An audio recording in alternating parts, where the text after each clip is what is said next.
It's 7 o'clock on a Sunday night, and you know what that means.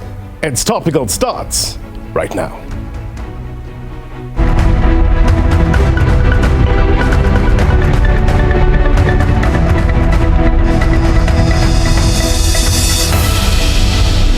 A very good evening to you, South Africa, and those watching around the world. My name is Blaine Herman, and this is It's Topical. Our digital audience will join us tonight in a short while, looking forward to getting their inputs on tonight's discussion. Bulelwa Zahara Mkutukana, her family, her friends, the fans, the industry at large in mourning, gone too soon. A young, promising life cut short. Some of the sentiments shared since her passing. Zahara's funeral takes place this week in the Eastern Cape. And since her passing, though, both the profound legacy she leaves behind, as well as the issue of fair compensation, has become topical. But we want to focus on the broader picture, right? The industry as a whole. Do we value our artists? Are they compensated fairly? Royalties, performances, record sales. How are these negotiated? We will discuss tonight and give you some unique perspective. Hopefully, by understanding the process, we'll get a better appreciation of the artist, the music, as well as the industry. Which leads us to the question of the week. And we're asking you, beyond the applause, are music artists getting a fair deal? Let us know at It's Topical SABC. Walk with me, get you some context. In terms of the pros and cons of being tied up with a label, what are they? We will discuss. How can artists strike a balance between creative freedom and financial security? Share your thoughts with us at It's Topical SABC. Perspective coming up.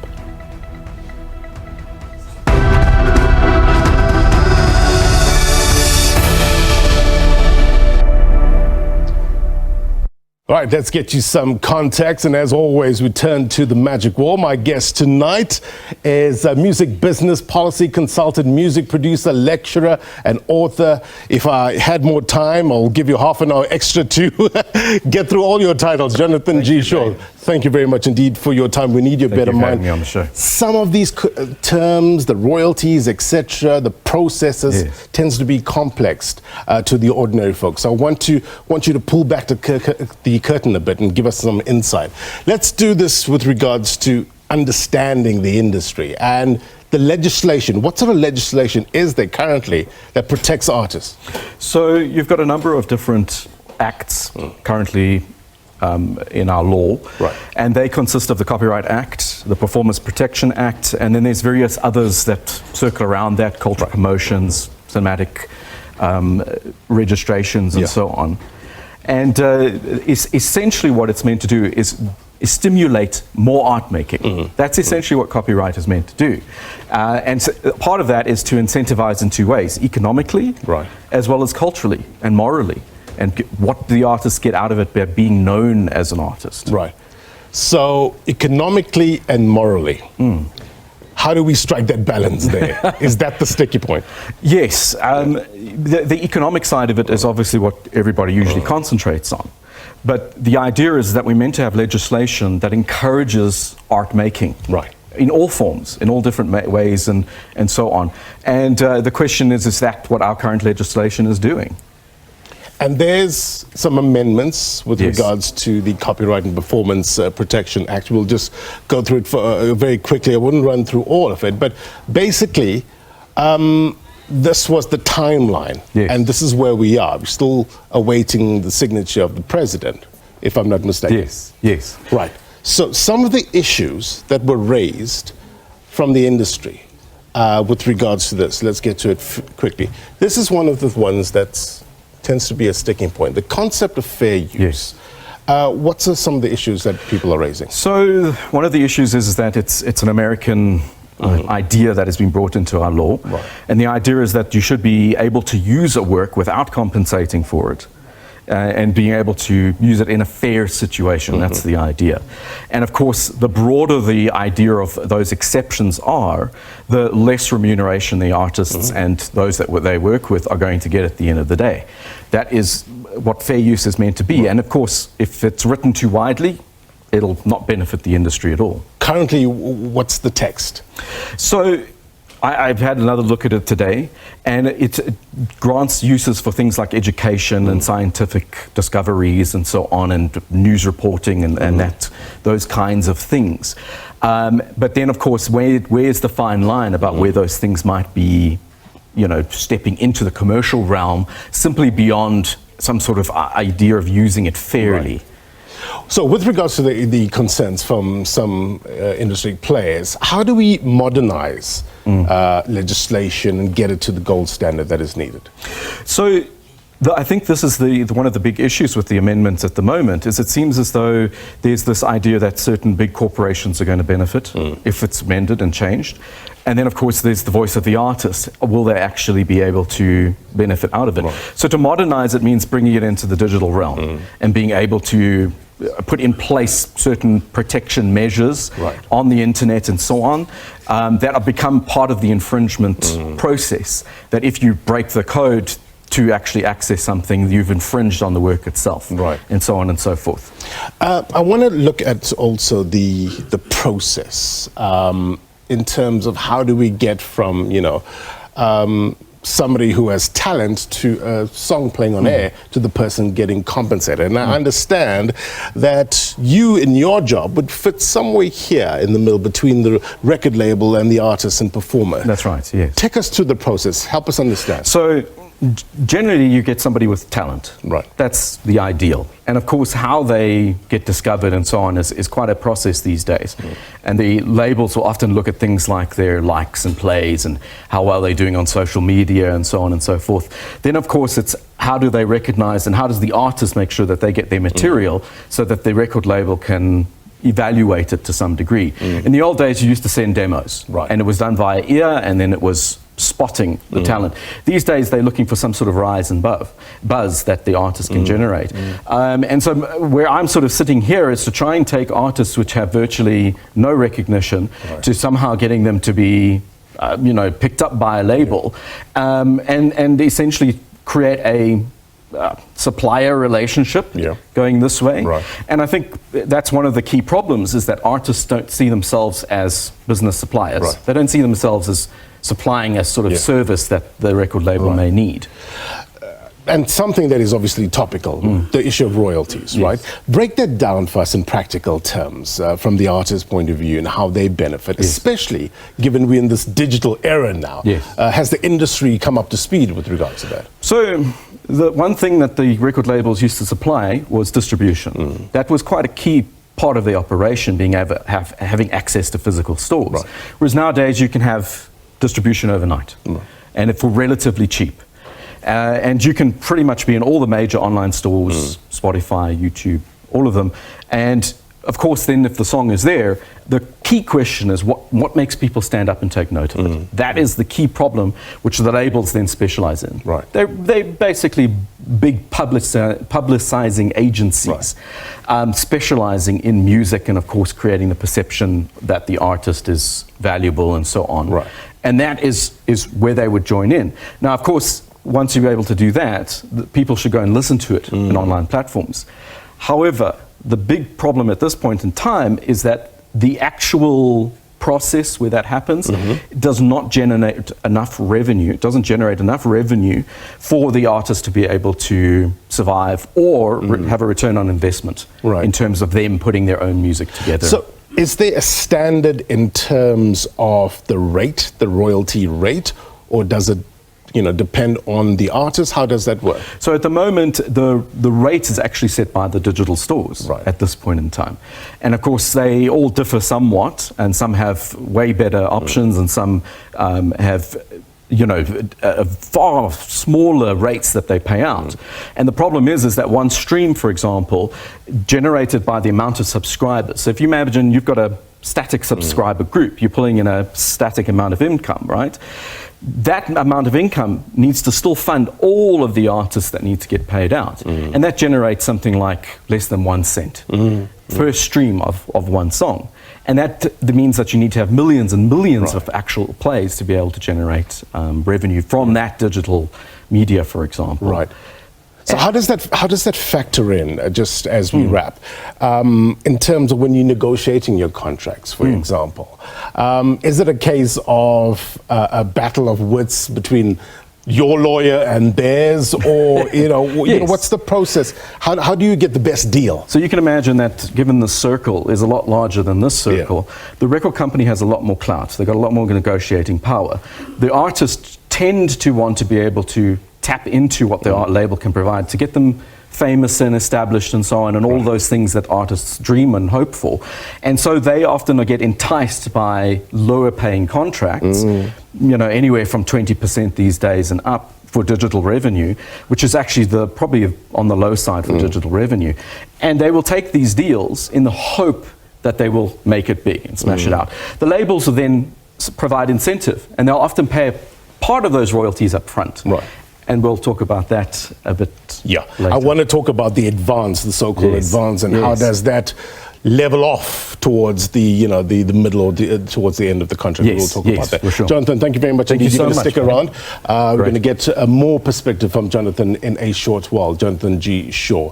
He's going to stick around. We're going to talk to other perspective, or get other perspectives in terms of this. Talk to artists as well. See what's practically how it works on the ground. That's up next. To our Word on the Street feature now. And we took to various streets in Johannesburg seeking diverse views and perspectives on this topic. And this is what people had to say. Take a look.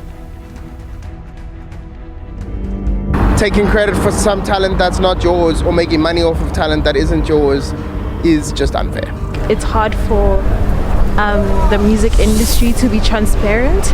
So I would advise up-and-coming artists and just artists in general to get like a proper lawyer before you sign for anything. Please do get a lawyer, because that will help you in the future. There should be a governing body that should manage these contract holders and label record companies, and make sure that they adhere to strict policies that could be more beneficial to the actual artist than to them. If you'd also go deep inside, you're also trying to analyze the record label. It's a company, so that company, it's strictly owned by someone that is willing to put down a couple of 100Ks or a couple of millions into one person, and that company needs the return back. So I think in South Africa, most artists, they go in intention of like making money, as if it's like when they sign to a record label, it's like the record label must make them money. Artists are always so excited to get a contract, and they're so excited to get a gig, and they're so excited just to get work, that they just say, yes, we want to do it. And then at the end of the day, they end up being ripped off by whoever is arranging the organizations. I'm not going to mention the specific people involved. Yes, absolutely. There should be education on project management, how to get involved in any form of work, and particularly artists. Just get education, like research before you sign any record label. The hype is more on the song and being famous before you can even understand the legal side of it and everything, and actually just getting to know what you get yourself into before thinking about being a celebrity as a whole. It is very important that in every industry, people, especially the music and the arts industry, people are taught more about their legal rights and what is binding and not binding to them, especially with the contracts they sign. All right, so we really appreciate your thoughts on this matter. Let's get straight to it and engage our guests. We've lined up a number of guests, our digital audience with us as well, to get to the bottom of this, get a proper understanding in terms of the industry. Let me introduce to you Mr. Tebogo Sithathu. Hola. Thank you so much for your time. Tebogo Sithathu is the president of IP Justice. On our digital wall, we have Eugene Mthethwa, who is a South African music legend, of course, as well as EFF MP as well. Gabie Roux is from the Southern African Music Rights Organization board member, and Thammy Mdluli is an independent producer. Digital audience, welcome as well. We're going to get your take in a short while. Maybe I'll start with you, Tebogo. I was listening to Mosquito a couple of months ago, something that stuck in my head, and I wrote it down. He says he says that the industry can sometimes be abusive to artists if they don't know, don't understand what's going on? Is that the reality on the ground? Is that your reality? And how, if that is the case, can we change the dynamic, the calculus? Absolutely. Thank you for inviting me to your show. But let's start here. This problem precedes Zahara as we stand today. You've heard of stories of Mahlatini. You've heard many other stories. Absolutely, as Oskido is quite correct. It's not sometimes or can be. It's always abusive. Always.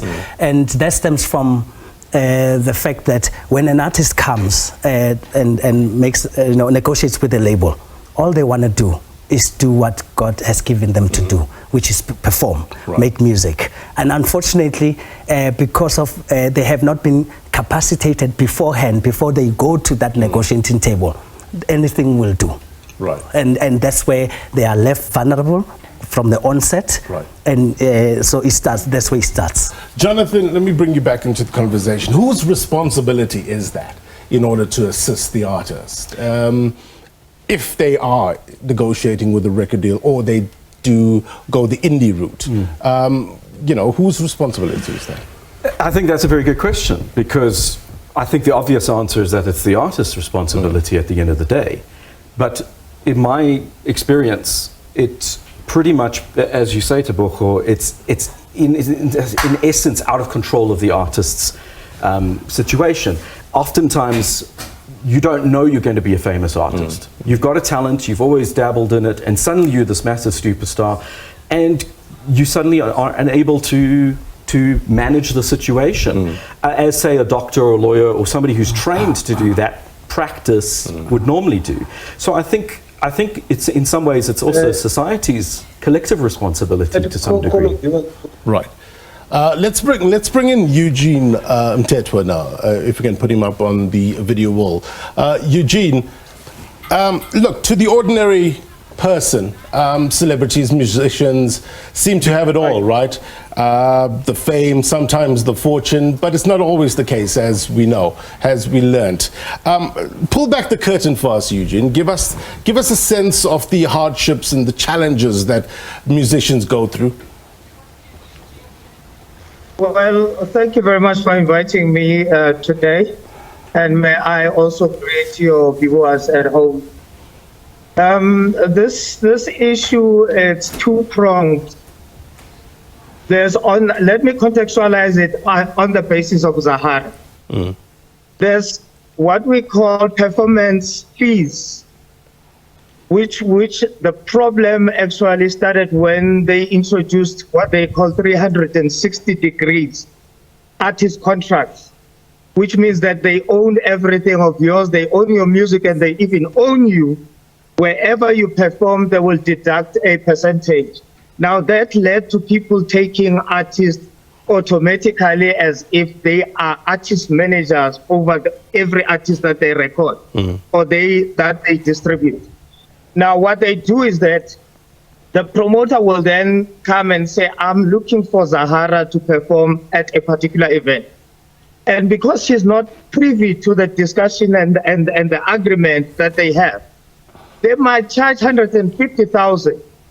But when they come to Zahara to pay her, they pay her 15,000. As she said it openly. And one thing that I must commend her about is that for her to be able to be open about it, the challenge with artists, they live this falsified life that says we have arrived, even when they haven't not arrived. Now it becomes difficult to even assist them because they hide the reality. Now people think that they have money when they don't have money. And that is what has led many to get into the depression mode. So they say, what is being done though, Eugene? What is being done about it? I mean, you're an MP now in terms of legislation, in terms of policy. We spoke about the amendment bills that currently, is there anything in that in order to protect artists? Well, you can see that there is no political will, first and foremost, because the challenge with our sector, our issues reside in different departments. The Department of Arts and Culture has become a charitable department that only considers people when they are dead.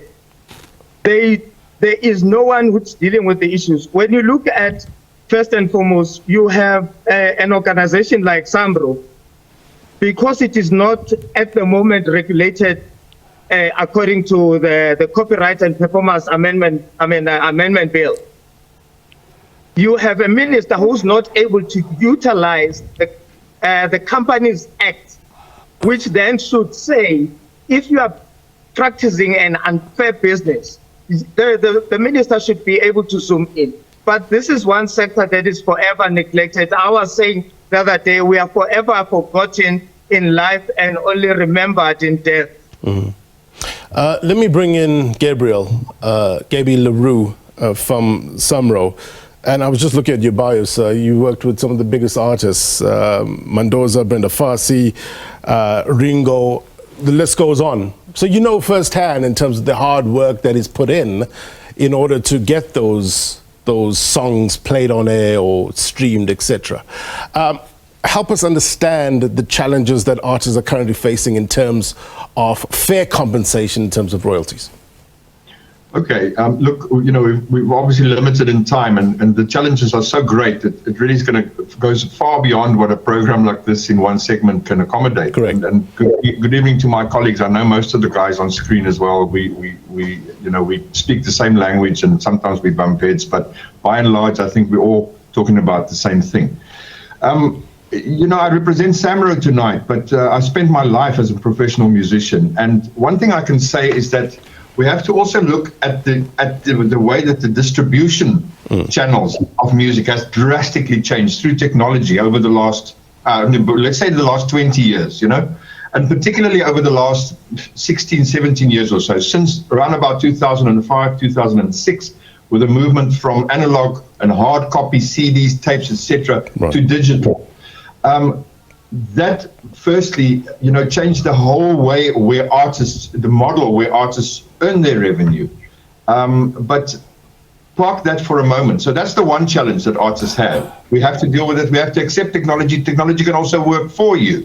But in the hands of unscrupulous corporates and people who are in a position because of their financial strength to manipulate technology, you know, to exploit artists even more, they will. And they do. And, you know, you referred to the Copyright Amendment Bill. I think that's worth a whole dedicated program on its own. Eugene touched on some of the issues there. But, for instance, and you pointed at fair use, and your studio guests, you know, elaborated a little bit on that, and very rightly so. What happened specifically with the Copyright Amendment Bill is it pitted, very specifically pitted, for instance, musicians, but particularly composers, against actors. Because the two bills, the Performance Protection Amendment Bill and the Copyright Amendment Bill, are linked. Right. The one cannot be passed without the other. And that, in essence, has been why it's taken so long. We're already in the second administration, and we're about to go into a third administration, and they still haven't, the president still hasn't been able to sign it. So it shows you the amount of controversy that surrounds it, and most of that, I can say to you, is around fair use. Right. So you ask me what the challenges are. Sure, there are so many, but yes, I can sum it up in one thing. Artists are not empowering themselves enough. Really, the responsibility, first and foremost, when you go into any profession, is to empower yourself with the knowledge to be able to negate your way through the pitfalls in that, and nothing more so than music. What about your organization, Gabie, in terms of what are SAMRO doing? What is SAMRO doing in order to create an enabling environment for creatives and creators to get value? I can say to you that SAMRO was born in this, you know, in the early 60s. It was an apartheid, it was a product of the apartheid regime. It largely worked for white people, white musicians, and it carried on for decades. In the past 30 years or so, obviously, it tried to change jackets, it tried to move away from those practices and become more service orientated to the vast majority of musicians, which are not white. And, you know, to some extent, during that time, it also was manipulated by people, by individuals, not only within SAMRO, but also with outside SAMRO. The big corporates, the big labels, you know, the more powerful corporates are, and they're members of any organization, in this case it's SAMRO, the more they are able to determine, you know, he who pays the piper calls the tune, they say. And as a board, we are at the receiving end of the frustration and the anger of musicians that have been so for a long time. What I can say to you is we recently had our AGM, and you know, the figures are there. We slowly but surely starting to turn these things around. Slowly, it's a work in progress. But not only do we have to dispel the mispractices or the one-sided practices of the past, and things that used to be norm can no longer be recognized or acknowledged as norm, because they need to be fair. They need to be fair to everybody. And you know, when you look at our latest results and you compare them to 2-3 years ago, you can clearly see there's movement in the right direction. But as I say, it's a work in progress, and it's really not. It's a very, very big ship to turn. I think some of the gentlemen here and some of the ladies would have been there, and they can see what we're trying to do. Gabie, I'm going to get some reaction to your comments in a short while. I just want to get the reality on the ground from Thammy, who's an independent producer. What sort of challenges are you going through, sir? I'm worrying about the three heads. I'm an artist, I'm a producer, and I'm a record label owner. It used to be very bad, but honestly speaking, today it's not like yesterday. Artists, they can form their own record label and make their own albums. They don't have to go to Universal, Sony, EMI. They don't have to. They can do everything by themselves. Even if they do go to a big record company, they still can negotiate their contract, because there's no contract. I'm telling you, even from apartheid days, if they give you a contract, you go and read the contract. Most times, because we didn't know about the contract, we are happy to sign the contract. We'll just sign it without even just take it to somebody who knows about the contract to check it. But they do give you that opportunity to go and check the contract. So artists, they don't do that. And all the deals are, it's percentage. Now it's 20%. It used to be between 5%, 7%, going up, going up, going up. Today, everything is clear. Really, really, honestly speaking, a person in this age will say, I've been ripped off. That person wants to be ripped off. Tebogo, I mean, does that make sense to you? Does it just boil down to person reading and understanding the contract better? It's easier said than done. And Pratami is my colleague. I'm an artist. Before I started this IP Justice, and I can tell you, I was talking to my boys, the other twins, and I was saying, because I requested our old contract from Gallo, and it was shocking when I read through it. We had a lawyer. That's what's painful.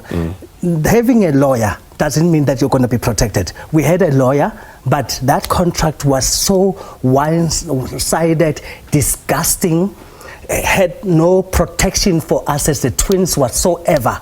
So it's not a one-size-fits-all. And I hear what the guys are saying, but when an artist comes into the industry, what an artist is given by God is to perform and write music and do whatever. That is a bit distance. So being ignorant of that fact doesn't mean that they don't want to protect their works. It's just that they are being taken for a ride, they have been taken advantage of by those who know better at that time. So let's be fair to artists, because I hear a sense of wanting to throw the blame on the artists. You cannot do that, because of the artist needs to be protected, and this is why, as we work towards the amendment, copyright amendment bill, we need to have some regulation in there about the standardized contract, so that you cannot give an artist a below par contract, but leave it open for negotiation, but don't rip off artists like we used to get 4% as a group at that time. Talk to us in terms of the standardization. How much of creative control and IP or intellectual property is retained by the artist? more often next to Zilch. You can ask Mandoza's wife. I had some conversations with her, and Gabie knows, he's the producer. At some point she wanted to reclaim Mandoza's copyright for the benefit of the children. Lundi's family, I've spoken to the manager when just after he passed on, that was their wish. It's not very easy because of the contracts, because of when you sign those contracts, you kind of, you are being misled to sign the copyright away. Remember, somebody can buy your copyright away on a once-off deal. So the law allows for it. So a lot of artists don't own their intellectual property. They don't own their copyright, not because of they didn't want that. It happened because of the situation at that point in time. This even precedes even your Miriam Makeba. That is why the late Dr. Gabie had to fight so hard with the grandchildren of Dr. Miriam Makeba to retract and get all the copyright back. Yes. Jonathan, I mean, we spoke a little bit earlier on with regards to the royalty rate, etc.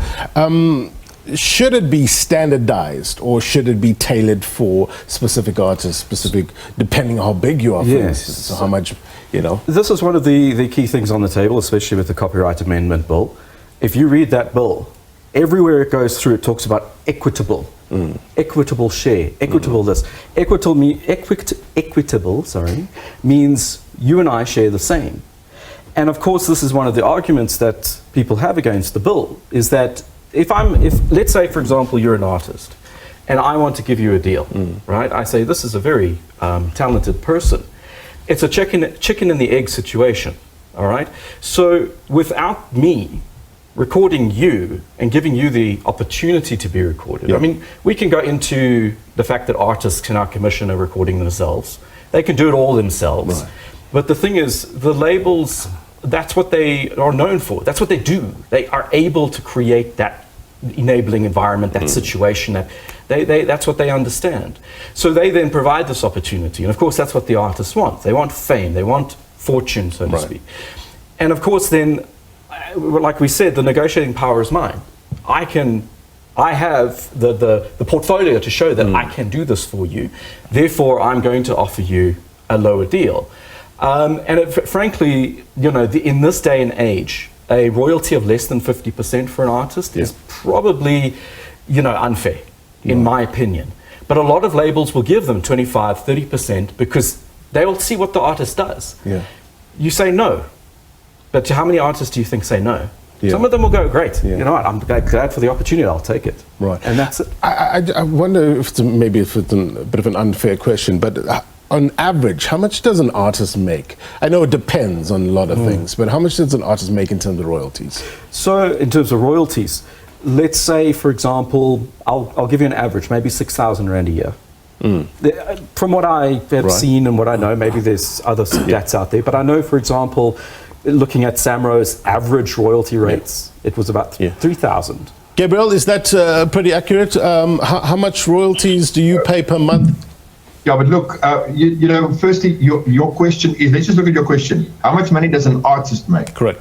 Now, we have to distinguish between, does the artist compose their own material or do they perform somebody else's works? There's various revenue streams. An artist is maybe not a composer, but they make a lot of money because they recorded somebody's very, very good, catchy hit song that someone else wrote. They don't have a claim to the composer's rights of that. But when they go and perform it live, thousands of people turn up and pay to see them perform that song. So they will make a lot of money from the live performances, which has got nothing to do with SAMRO. You know what I mean? That's where the promoters come in. The promoters put on those shows, they get popular artists. So it's a very, very difficult question to answer right here. If you're speaking about composer, how much does a composer make? I'm sure that there can be, and I think your studio guest, by the sound of it, he's done some sort of average calculation.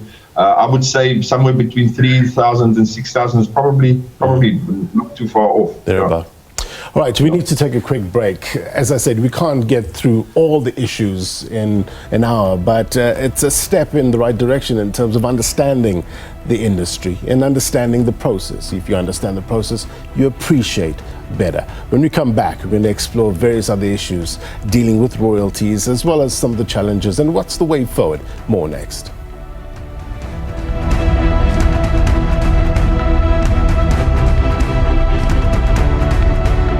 Welcome back. You're watching It's Topical. We're trying to dig a little deeper in terms of the music industry and how artists are benefiting in terms of royalties, etc. A number of guests lined up as well. Also a digital audience where I want to go now and speak to them. Topical is joining us. If you can unmute your thoughts on the discussion so far. Can you guys hear me? Thank you very much. Well, it's deeply unfortunate that such topics of substance are only triggered by death. But according to my knowledge is that we are in a fraternity that needs to be rescued, because even before the applause, artists are not being given fair deals.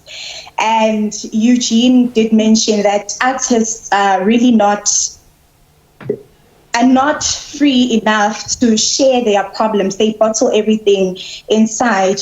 But what I think should happen is that before artists can bind themselves in contracts, they need to do research. I think we have a lot of incidents in the country where legendary artists depart from this world, and then later we see headlines that they've been exploited.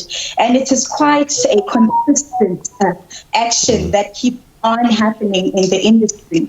So it is the responsibility of the artists to do research. It is the responsibility of the artists to learn from the mistakes which have been committed by former artists, which we no longer have in the industry. Yeah. So I also believe that there should be political will, because we are very much neglected. Speakers have emphasized that point, that our fraternity is neglected, and there's no political will to rescue it from all of these unfortunate happenings. Right. Topical, thank you very much indeed. Let's hear from Drinkalizer, Owen, and Ayanda in that order. Drinkalizer first, to you. Yeah, guys, can you hear me? Loud and clear. Go ahead. Yeah, guys, I'm listening here, and I want to say RIP to Zahara, guys. And first of all, before I say a lot of things, I was waiting for this day, actually, because, you know, we were watching Zahara, and we were thinking that Zahara is going to be a big artist that represent us as South Africans. So seeing the life of Zahara, where Zahara went to drink alcohol and nobody was there for her, it was very sad for me. And according to the industry, I think our bosses, our record label owners are not doing a good job. Because if you go to work, maybe you work for Joburg Water or some, there's a procedure. Your salary. Tina, here in the music industry, our record label bosses are not even advising us. They don't do anything. They just chow our money. Even now, I started joining Ghetto Raf 2006. Even now, I try to talk with my ex-boss, Lance. They don't give us advice. They know that they are collar tunes money. Because our guys, when you start the music industry, remember it's talent. It's not school, it's talent. We don't know anything about paperwork. You must know that. Soccer players and musicians know nothing about that. So there's no, even your manager won't advise you anything. What you're going to get in the music industry, it's alcohol, we know. You go to it's your album launch. Right. There's no Coca-Cola, there's no Fanta, there's no soft drink. Okay. We hear you. So you basically calling for more mentoring rather, in the industry. I hear you. We'll put your question or your comments to some of the guests. Some of the names you mentioned in terms of your label, obviously they're not here, they can't answer for themselves. But let's go to Owen Ndlovu, and then Ayanda, then we go back to our guest. Good evening to all the team, and especially to our MP, our own Eugene Mthethwa, and the board member of SAMRO, Gabrielle, and everyone else in the team. Good evening. We are very grateful now that we've got people like Eugene Mthethwa on the other side that are supposed to make sure the laws are made to safeguard us.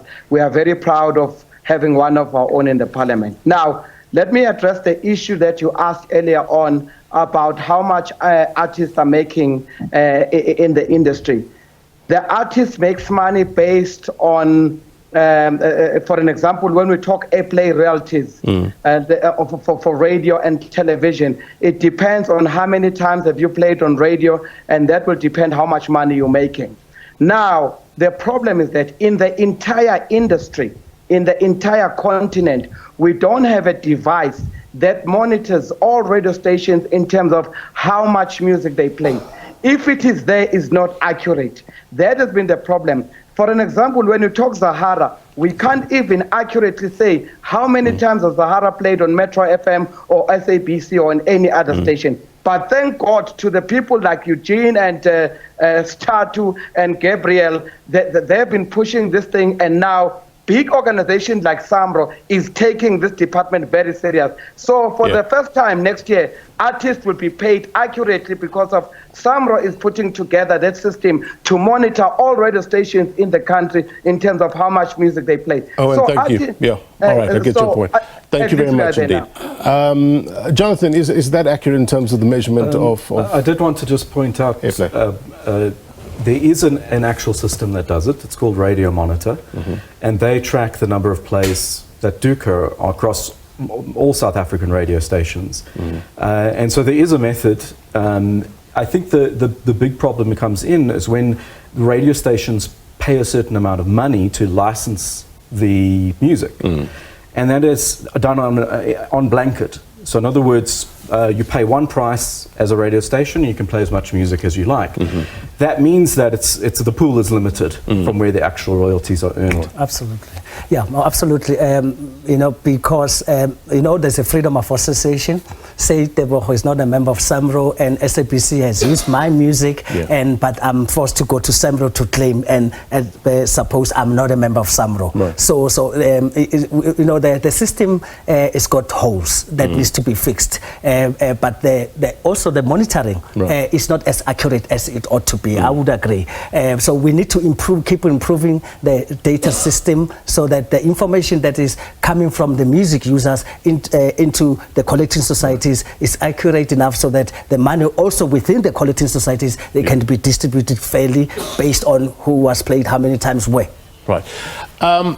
Eugene, I just want to get your take in terms of the way forward. And it seems the sticky point here is dealing with the negotiations and the contract. What is the way forward in terms of your experience on the ground? I mean, should veterans of the industry get more involved in terms of up-and-coming artists? Where's the solutions here? Let me cut it to the chase. The first thing that needs to happen is regulation. Our regulation is not proper. The Copyright and Amendment Bill, first and foremost, post-1994, we were supposed to say we are now in a new epoch, and therefore let's declare all the contracts null and void that were signed before 1994, because we know they were influenced by apartheid. Now the second move is to now return back the rights of composed artists so that they could be renegotiated now in a fair environment. That is why as EFF we are saying expropriation of intellectual property rights without compensation, so that it goes back to the owner, because the current amendment and the performance amendment bill, what it is doing, it is bettering the environment to end. But who's going to end? It is the very same people who claim to own. Today you have collecting society that claim ownership of the works. You have a company, a recording company that distributes your music. Just for the distribution, when you go onto your social media, you'll see. If I could post today me dancing to my husband, it will be stricken down because I don't own my husband, it's Universal. And yet Universal that did not record, it doesn't own mechanical right of that music.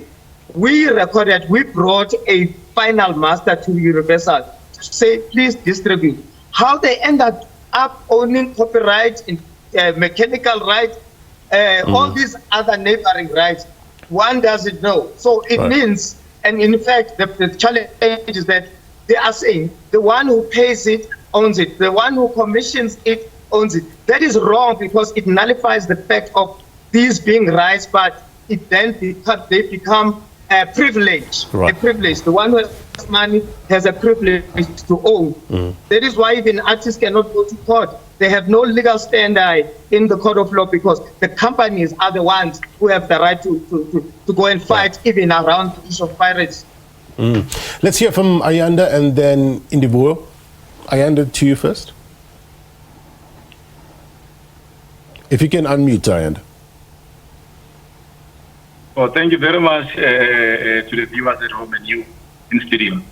We just need to be honest with each other around these discussions of artists not understanding the contract. In each and every business, there are contracts, and we don't want to put the blame into record companies when we've got human beings that have got the right to read and have got the right to go to education and educate themselves regarding issues of entertainment. Number two, we are talking about only one collecting society, which is we've got 4 collecting societies in the country. We've got RISA Audio Visual that collects for royalties, that collects for audio visual. We've got IMPRA that collects for IMPRA and SAMRO that collects for needle time. Right. We've got what we also other collecting societies. So we are saying to you, focus in one collecting society is not going to give us any solutions. We need a blanket approach when we target this collecting society so that we don't become personal around our issues. Coming back to the issue of Zahara,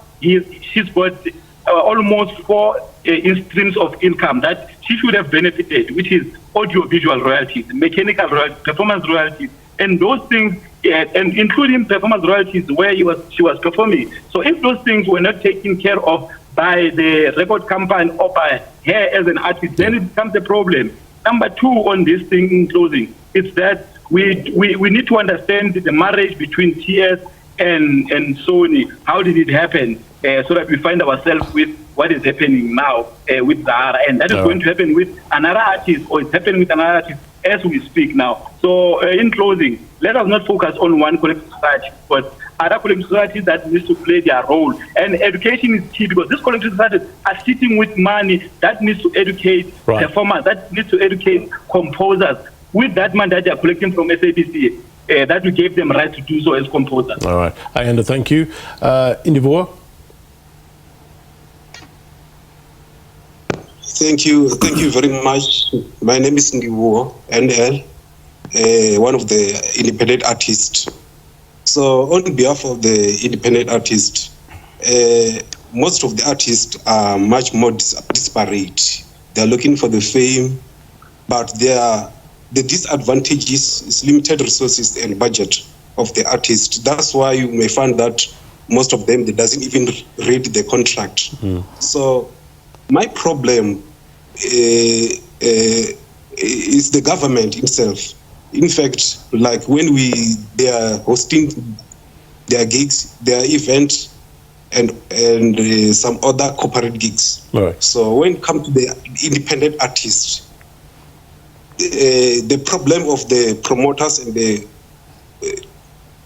they start to negotiate the fee, unlike the ones who are signed to the record labels.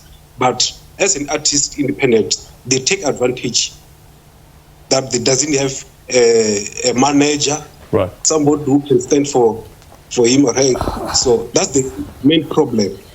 Limited music business experience. So independent artist doesn't know about the music business. Right. I'm happy about the SAMRO. Yeah. They introduced the scholarship where you learn music business. So that's I guess is the fundamental part of the industry, isn't it? It's not talent alone that will see you succeed in this industry. It's a bit of everything, and especially a business knowledge of the industry. Thammy, is that where you would find the solutions in terms? Look, a contract needs to protect not only the artist but protect the label as well. Where do you see the solution here, Thammy? Exactly. This is a business. Artists must know. I'm talking as an artist. I'm not talking for a record company. I'm also an artist. We must know that this is business. When you go into business, any business, you need to understand your contract. And if you are not happy, don't sign the contract. What is nice about this nowadays, everybody can open up his or her own record company. You don't have to sign with anybody else.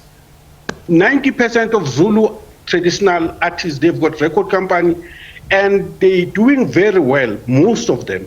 So there's no complaint about that. Well, when we're talking about olden days, it used to be like that, but now we're living in different times. We cannot keep on complaining with the record company while we can do this thing on our own ourselves. All right. Thammy, thank you very much indeed. Time is fast running out. Gabriel, let me just give you the last word with regards to the issue of unpaid or unclaimed royalties, rather. Is that still, to what extent is that an issue currently? No, that is an issue. You know, like I said before, you know, I've listened to some of the comments and everything, and you know, most of what we heard tonight is valid. But if you look at each of them in you know, as an individual comment, you know, unless you see them as a whole, like for instance, artists being informed or being protected, there's got to be a balance.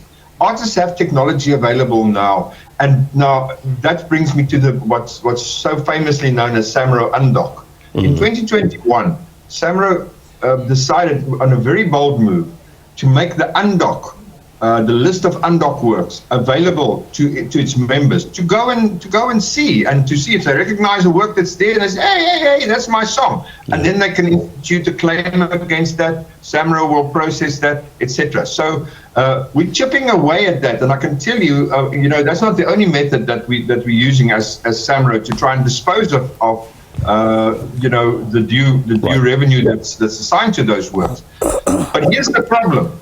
Once you open it up and you make it available to individuals and to record labels and to companies, you will always find those that see it as an opportunity to go and manipulate it and use that system and log in late at night and, you know, start trying to claim for works that are not there. And unfortunately, we are going through an experience now which points to that. Fortunately, we are well on top of it as an organization, but you know, you try and create opportunities on the one side, and then others will try and manipulate it or exploit it on the other side. There's always that. So it's again, it's balance. You know, we really need to fight balance. But in closing, I want to advocate for artists to empower themselves through technology. Technology can bite you, but it also gives you the opportunity to empower yourself with knowledge. If you don't understand, use Google Translate. Let it translate into your own language, and read up on your phone. You know, use your little bit of data wisely to empower yourself with knowledge. Thank you very much indeed, Gabriel. We wanted to get the closing thoughts, Tebogo and Jonathan, but we're fast running out of time. But thank you very much. In value added to all my guests,